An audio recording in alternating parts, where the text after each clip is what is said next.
অসম ৰাজ্যিক কৃষি বিপণন পৰিষদৰ দ্বাৰা অনুমোদিত বজাৰ দৰ এনেধৰণৰ লখিমপুৰ বজাৰত লেচেৰা ন্যূনতম মূল্য প্ৰতি কুইণ্টলত ৩,০০০ টকা, অধিকতম মূল্য প্ৰতি কুইণ্টলত ৪,০০০ টকা, পিঁয়াজ ২,৪০০ টকা, ২,৮০০ টকা, জিকা ২,৪০০ টকা, ২,৬০০ টকা, পটল ৩,০০০ টকা, ৩,৭০০ টকা। কামৰূপ বজাৰত বেঙেনা ন্যূনতম মূল্য প্ৰতি কুইণ্টলত ২,৫০০ টকা, অধিকতম মূল্য প্ৰতি কুইণ্টলত ৩,০০০ টকা, বন্ধাকবি ৮০০ টকা, ১,০০০ টকা, তিয়হ ২,০০০ টকা, ২,৫০০ টকা, কেঁচা জলকীয়া ৪,০০০ টকা, ৫,০০০ টকা। গোৱালপাৰা বজাৰত অমিতা ন্যূনতম মূল্য প্ৰতি কুইণ্টলত ১,০০০ টকা, অধিকতম মূল্য প্ৰতি কুইণ্টলত ১,৪৫০ টকা, ৰঙালাও ১,১০০ টকা, ১,২৫০ টকা, বিলাহী ৪,০০০ টকা, ৫,৫০০ টকা, তিতাকেৰেলা ২,৬০০ টকা, ২,৯০০ টকা। ধুবুৰী বজাৰত আলু ন্যূনতম মূল্য প্ৰতি কুইণ্টলত ২,০০০ টকা, অধিকতম মূল্য প্ৰতি কুইণ্টলত ২,৬০০ টকা, ভেন্দি ২,৫০০ টকা, ২,৮০০ টকা, অমিতা ১,৮০০ টকা, ২,২০০ টকা, কেপচিকাম ৯,০০০ টকা, ৯,৫০০ টকা। কেন্দ্ৰীয় বতৰ বিজ্ঞান প্ৰতিষ্ঠানৰ পৰা পোৱা বতৰৰ আগলি বতৰা অনুযায়ী গুৱাহাটী আৰু ইয়াৰ উপকণ্ঠ অঞ্চলৰ বতৰ ঘাইকৈ ফৰকাল থাকিব। বতাহ প্ৰতি ঘণ্টাত ৬ কিলোমিটাৰ বেগেৰে বলিব। আপেক্ষিক আৰ্দ্ৰতা ২৫% ভিতৰত থাকিব।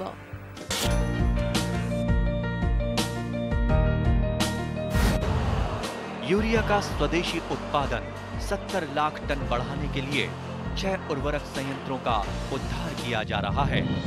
FCIL के गोरखपुर, सिंदरी, तलचर और रामागुंडम संयंत्र, HFCL की बरौनी इकाई और BVFCL की नामरू फोर्थ।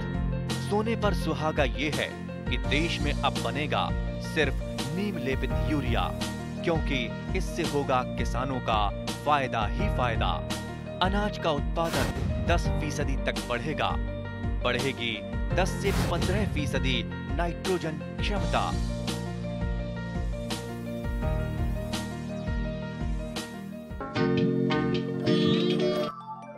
অসমৰ মাটি আৰু জলবায়ু ধান, মাহ, সৰিয়হ, ঘেঁহু, কুঁহিয়াৰ আদি শস্যৰ লগতে মাকৈ খেতিৰ বাবেও বৰ উত্তম।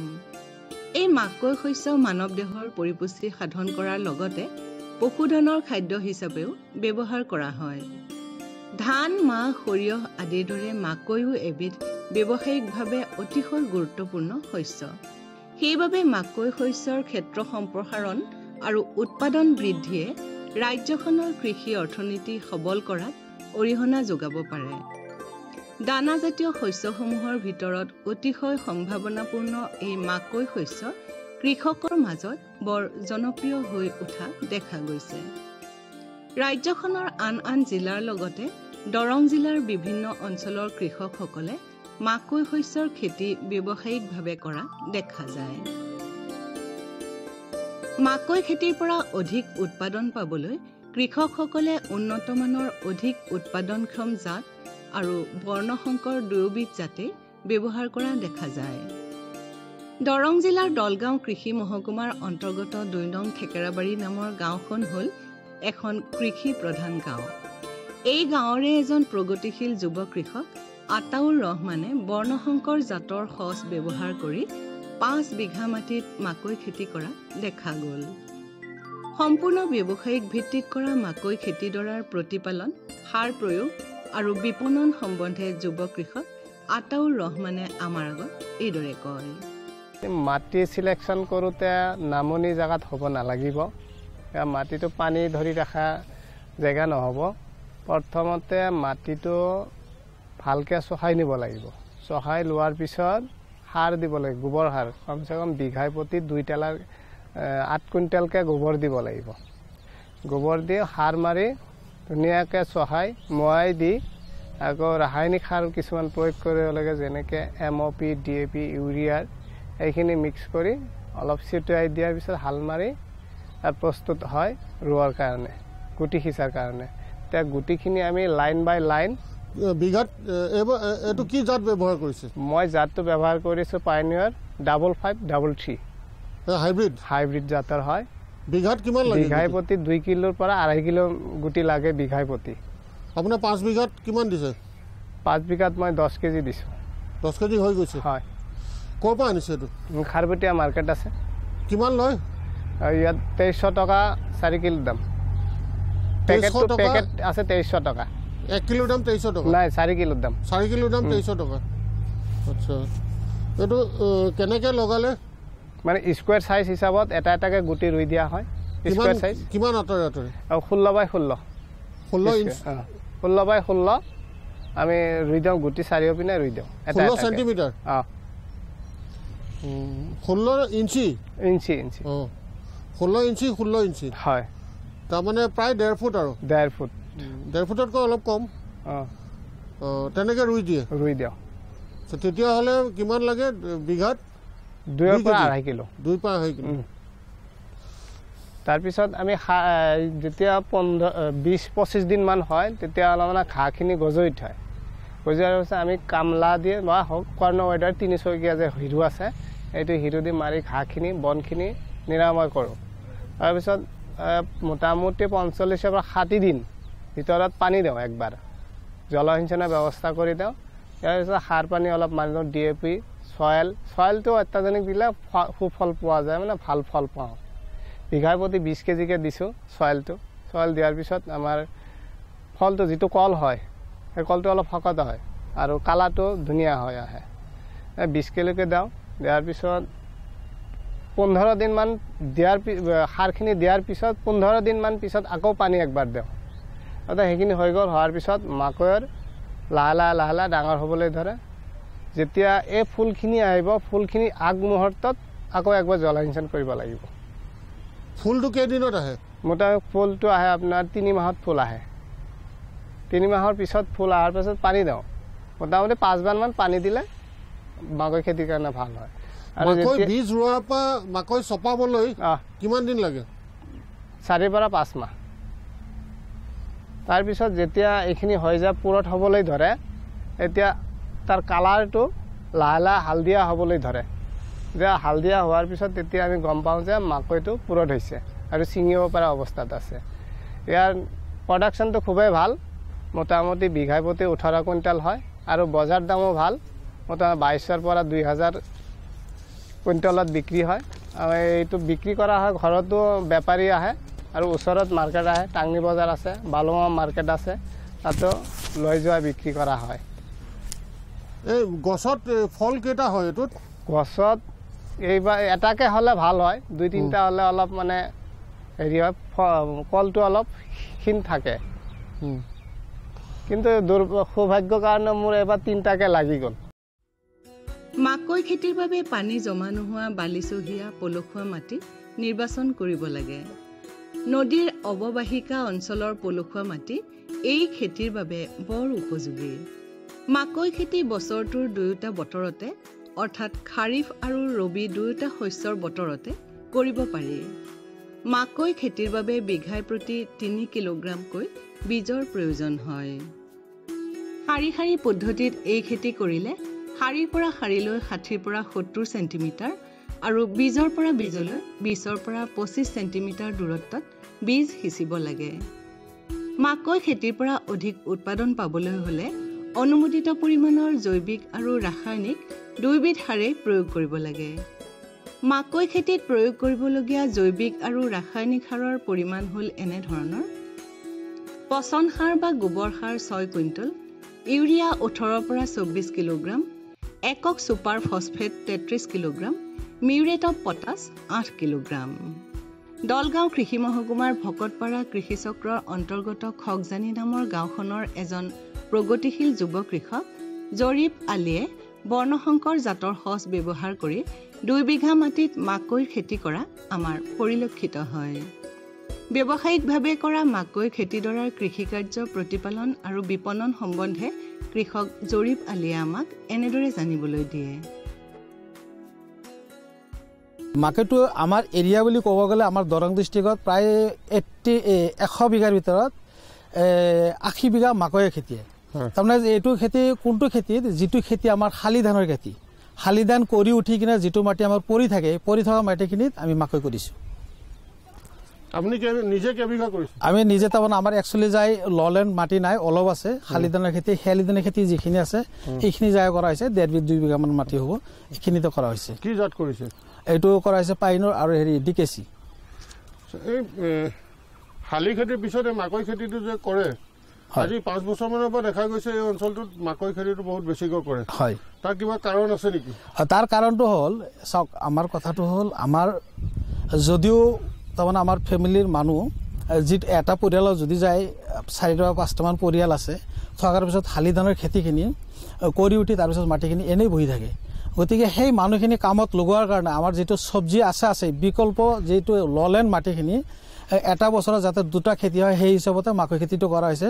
আৰু 1 বিঘা মাটি মাকৈ খেতি কৰিলে আমি যিটো সচৰাচৰ ক'ব গ'লে শালি ধানত যিখিনি খৰচা যায় সেইখিনি খৰচা কৰি উঠি যিখিনি আমাৰ লাভ হয় হিচাপ কৰিলে তাতকৈ মাকৈ খেতিটোৰ লাভটো বেছি হয়। সেই হিচাপতে আমি শালি ধানৰ পিছত সেই মাটিখিনি মাটিডৰা কামত লগোৱাৰ কাৰণে আমি মাকৈ খেতি কৰিছোঁ। আৰু 1 বিঘা মাটি মাকৈ খেতি কৰিলে সচৰাচৰ যায় আমাৰ তাৰমানে 2 কিলোমান বিধান যায় আৰু মোটামুটি অলপমান সাৰো যায়। সেই হিচাপত মিলাই কিনে লেবাৰ দি কিনে হাৰভেষ্ট কৰাকলৈকে ঘৰত আহি একদম মৰা মাৰাকলৈকে প্ৰায় 6,000 পৰা 7,000 টকা এটা খৰচা হয়। গতিকে 6-7,000 টকা এটা আমি খৰচ কৰিলে 1 বিঘা মাটিত মোটামুটি 10 পৰা 15 কুইণ্টেল প্ৰডাকশ্যন হয়। এইটো কিন্তু শালি ধানৰ ক্ষেত্ৰত, চব্জি ক্ষেত্ৰত অলপ বেছি হয়। গতিকে যায় 10 পৰা 15 মানে ইয়াৰ মাজত কৰিলে 13 কুইণ্টেলমান প্ৰডাকশ্যন আহে। 13 কুইণ্টেল প্ৰডাকশ্যন আহিলে 1 কুইণ্টেলত 1500 বিকিলেও আমি মোটামুটি যায় 13,000 আৰু 6,500 হিচাপ কৰিলে 21,000-22,000 টকামান খৰচা আহে বেনিফিট। কিন্তু ইয়াৰ সলনি আমাৰ খৰচাটো হয় 6,000 পৰা 7,000 টকা। গতিকে 7,000 টকা আমি খৰচা বাদ দিলে 1 বিঘা মাটিত প্ৰায় 12,000 পৰা 15,000 টকা আমাৰ এটা লাভ হয়। সেই ক্ষেত্ৰত চাব গ'লে যিটো শালি ধানৰ খেতিত হিচাপ কৰিলে আমাৰ 1 বিঘা মাটিত 4,000 পৰা 5,000 টকা এটা খৰচা হয়। 4,000-5,000 টকা খৰচা কৰি কিনে 1 বিঘা মাটিত 15 পৰা 20 মোন ধানহে হয়। গতিকে যদি 15 মোন ধান হয়, 1 মোন ধান আমি বিক্ৰী কৰিব গ'লে যায় 600 টকা পোৱা যায়। 15 মোনত হয় আৰু 18,000 টকা পোৱা যায়। কিন্তু 18,000 টকা পালে কি হ'ব? একদম ধান মাৰাৰ পৰা একদম ঘৰত আনাকলৈকে হিচাপ কৰিলে প্ৰায় আমাৰ 8,000 টকা খৰচা হৈ যায়। হিচাপ কৰিলে যায় মাকৈতকৈ ধানত বেনিফিটটো কম। সেই হিচাপতে মানুহে যদিও আমাৰ শালি ধানটো সিমান ইণ্টাৰেষ্ট নিদিয়ে, তাতকৈ কিন্তু মাকৈ খেতিটো ইণ্টাৰেষ্ট অলপ বেছিকৈ দিয়ে। এবিঘা মাটিৰ মাকৈ খেতিত 6,000 পৰা 8,000 পৰ্যন্ত গছ হোৱা দেখা যায়। প্ৰতিজোপা গছত সাধাৰণতে 1টাৰ পৰা 2টা পৰ্যন্ত ফল লগা দেখা যায়। উন্নত কৃষি পদ্ধতি ব্যৱহাৰ কৰি মাকৈৰ খেতি কৰিলে বিঘাই প্ৰতি 12 কুইণ্টলৰ পৰা 16 কুইণ্টল পৰ্যন্ত মাকৈৰ উৎপাদন পাব পৰা যায়। মাকৈৰ ফলবোৰৰ ঢাকনি পাতবোৰ পাতল হালধীয়া বৰণৰ হৈ অহাৰ লগে লগে ফলবোৰ ছিঙিব লাগে। গোটেই গছজোপা সম্পূৰ্ণ শুকোৱাৰ পিছত শস্য চপালে উৎপাদন হ্ৰাস পোৱাৰ আশংকা থাকে। মাকৈৰ ফলবিলাক ছিঙি অনাৰ পিছত বাকী থকা সম্পূৰ্ণ গছজোপা কৃষকসকলে উৎকৃষ্ট পশুখাদ্য হিচাপে ব্যৱহাৰ কৰে। গাঁও অঞ্চলত ইয়াৰ চাহিদা যথেষ্ট বেছি। এনেকুৱা 1 বিঘা মাটিত হোৱা মাকৈ গছ পশুখাদ্য হিচাপে 1,000 পৰা 1,500 টকাত বিক্ৰী হোৱা দেখা যায়। এই মাকৈ গছৰ পাতবিলাক সৰু সৰুকৈ কাটি উৎকৃষ্ট পশুখাদ্য হিচাপেও ব্যৱহাৰ কৰা দেখা যায়। মঙলদৈ কৃষি মহকুমাৰ অন্তৰ্গত বান্দিয়া চাপৰি নামৰ গাঁওখনৰ এজন প্ৰগতিশীল যুৱ কৃষক চাহাদত আলীয়ে বৰ্ণশংকৰ জাতৰ সঁচ ব্যৱহাৰ কৰি 6 বিঘা মাটিত মাকৈ খেতি কৰা দেখা গ'ল। বৃত্তিত শিক্ষক, কিন্তু আজৰি সময়ত খেতিত মনোনিৱেশ কৰা যুৱ কৃষক চাহাদত আলীয়ে তেওঁ কৰা মাকৈ খেতিডৰাৰ কৃষিকাৰ্য প্ৰতিপালন আৰু বিপণন সম্বন্ধে আমাক এইদৰে জানিবলৈ দিয়ে। আমাৰ অঞ্চলত পাইনুৰ আৰু আপোনাৰ ডিকেচি আৰু গোদাবৰী এটা নাম আছে, সেইটো কৰা হয়। বিশেষকৈ পাইনুৰৰ ওপৰত বেছি গুৰুত্ব দিয়া হয়। পাৰ বিঘাত আপোনাৰ 17 পৰা 18-19 এনেকুৱা আহি যায় কুইণ্টেল। বিঘাত কিমান বীজ লাগে? 2 কেজি লাগে পাৰ বিঘাত। হয়। আৰু এই কেই চাহ কৰে কেনেকৈ? এনে চাহ আপোনাৰ 5টামান কৰা হয় ট্ৰেক্টৰেৰে। 5টা কৰাৰ পিছত আমি লাইন কৰি লগাওঁ, মানে সূতাৰে ধুনীয়াকৈ লাইন কৰি দি কিনে ছিষ্টেমেটিক লগাওঁ। আৰু যিটো বৈজ্ঞানিক যিখিনি পদ্ধতি সেই পদ্ধতিৰ মতে খেতি কৰা হয় আৰু সাৰখিনি সেইমতে দিয়া হয়। সাৰ কিমান দিয়ে? সাৰ এনে DAP দিয়া হয়, আগতে পটাছ দিয়া হয়, ছুপাৰ পটাছ দিয়া হয়। তাৰপিছত বনবাদকেইটা চাফা কৰি আকৌ মানে পানী দিয়াৰ পিছত আমি DAP ইউৰিয়া এনেকৈ মিক্স কৰি দি থাকোঁ। 2বাৰমান সাৰ দিয়া হয়, 3বাৰ হয় মানে শেষলৈকে। আৰু যদি পোকে অলপ অসুবিধা তেতিয়া অলপ স্প্ৰে কৰা হয়। কিন্তু আমাৰ অঞ্চলৰ কাৰণে মাকৈ খেতিটো বহুত লাভজনক খেতি, আৰু এই খেতি কৰি বহুত মানুহ লাভৱান হৈছে। পুৰঠ হোৱা মাকৈবিলাক গছৰ পৰা ছিঙি অনাৰ পিছত কৃষকসকলে যান্ত্ৰিকীকৰণ পদ্ধতি ব্যৱহাৰ কৰি অৰ্থাৎ মাকৈ নিষ্কাশন যন্ত্ৰ বা মেইজ চেলাৰ ব্যৱহাৰ কৰি নিষ্কাশন কৰা হয়। বৰ্তমান ব্যৱসায়িক ভিত্তিত মাকৈৰ খেতি কৰা কৃষকসকলৰ মাজত মাকৈৰ বীজ নিষ্কাশন যন্ত্ৰ বা মেইজ চেলাৰৰ চাহিদা আৰু জনপ্ৰিয়তা দুয়োটাই বৃদ্ধি পোৱা দেখা গৈছে। মাকৈ খেতিৰ সম্ভাৱনীয়তা, উন্নত কৃষি পদ্ধতি আৰু বিপণন সম্বন্ধে দৰং জিলা কৃষি বিভাগৰ অন্তৰ্গত চিপাঝাৰ খণ্ডৰ আত্মাৰ খণ্ড প্ৰযুক্তি প্ৰবন্ধক শংকৰনাথে আমাৰ আগত এইদৰে ব্যক্ত কৰে। অসমৰ যি কৃষকসকলে আমি যি খেতি কৰি আহিছোঁ তাৰ ভিতৰত এটি অন্যতম লাভজনক আৰু সহজ খেতি হৈছে মাকৈ খেতি। মাকৈৰ যথেষ্ট খাদ্যগত প্ৰটিনৰ যথেষ্ট গুণাগুণ আছে বা ইয়াত খাদ্যপ্ৰাণ বা ভিটামিনৰ যথেষ্ট উপস্থিতি দেখা যায়। বজাৰতো মাকৈৰ যথেষ্ট চাহিদা আমি দেখা পাওঁ। ইয়াৰ লগতে পশু খাদ্য হিচাপত মাকৈৰ যথেষ্ট চাহিদা বজাৰত দেখা পোৱা যায়। গতিকে মাকৈ এটা অতি দৰকাৰী সামগ্ৰী, আৰু এই মাকৈ খেতিয়কসকলে আমাৰ অসমৰ জলবায়ুত সফলভাৱে মাকৈ খেতি কৰিব পাৰে। মাকৈ খেতি কৰিব পৰাৰ কাৰণে অসমৰ প্ৰায় সকলো ধৰণৰ মাটিয়ে বাছনি কৰিব পাৰি। তথাপি বালিচহীয়া আৰু পলসুৱা মাটিত এই খেতিৰ ফলাফল যথেষ্ট ভাল হোৱা বা উন্নত হোৱা দেখা পোৱা যায়। মাকৈ খেতি কৰিবৰ কাৰণে প্ৰথমতে বীজ বাছনিটো এটা প্ৰধান প্ৰক্ৰিয়া। এই ক্ষেত্ৰত কৃষকসকলে যিহেতু মাকৈ খেতিটো বাণিজ্যিক ভিত্তিতে কৰা হয়, গতিকে বিভিন্ন কৃষকে আমাৰ বৰ্ণসংকৰ জাতসমূহ বাছনি কৰা দেখা যায়। বৰ্ণসংকৰ জাতসমূহৰ ভিতৰত ইতিমধ্যে বিভিন্ন জাত আমাৰ বজাৰত উপলব্ধ হৈ আছে। গতিকে কৃষকসকলে নিজৰ পচন্দ অনুযায়ী তেনেকুৱা বীজ বাছনি কৰি ল'ব পাৰে। তাৰপিছতে আহিলে বীজ শোধন প্ৰক্ৰিয়া। বীজ শোধন প্ৰক্ৰিয়াটো তেনে উজু কৃষকসকলে এইটো কৰিব লাগে।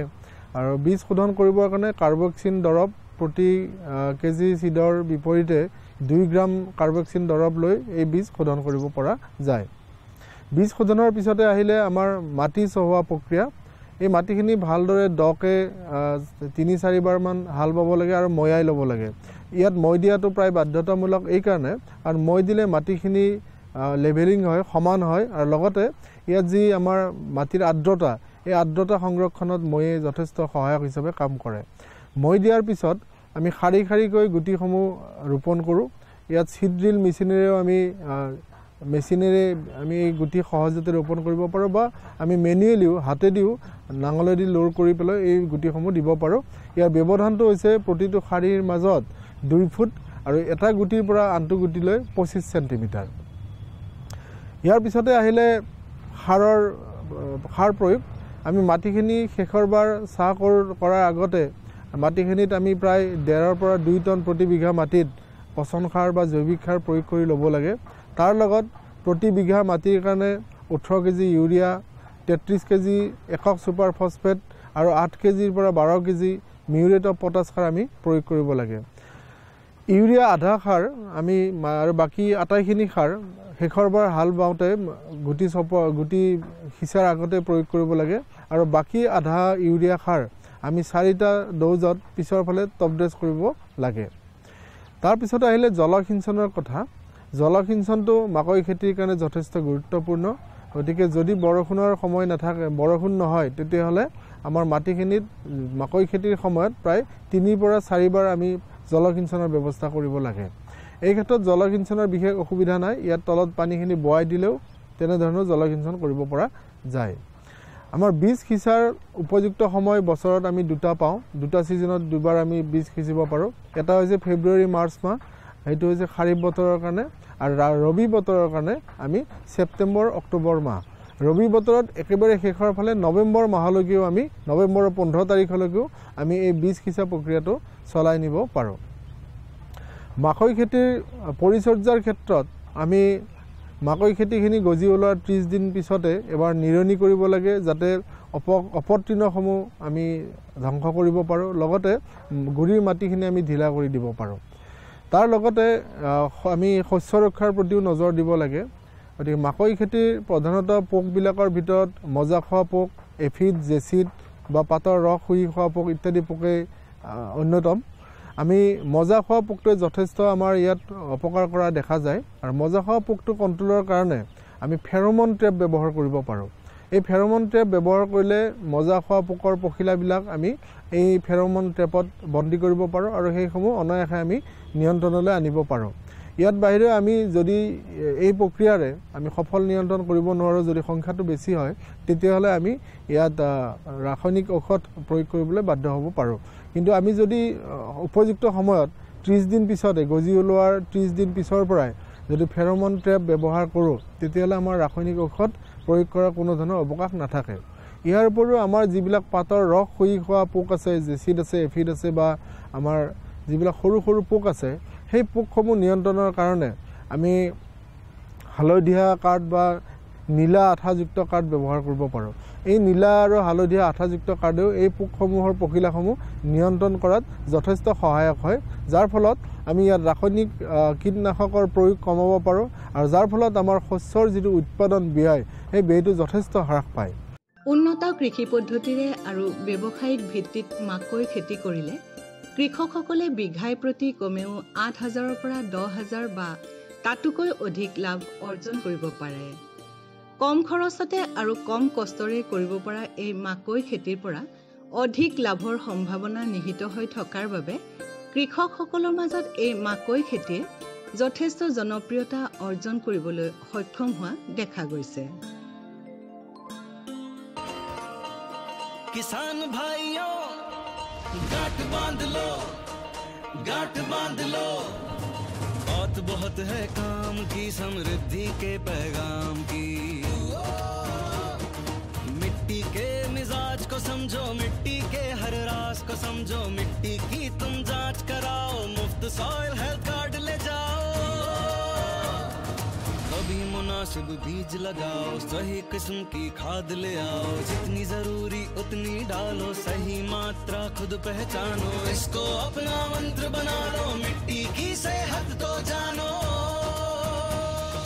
बात बहुत है काम की, कम लागत अधिक वरदान की, किसान भाइयों गांठ बांध लो।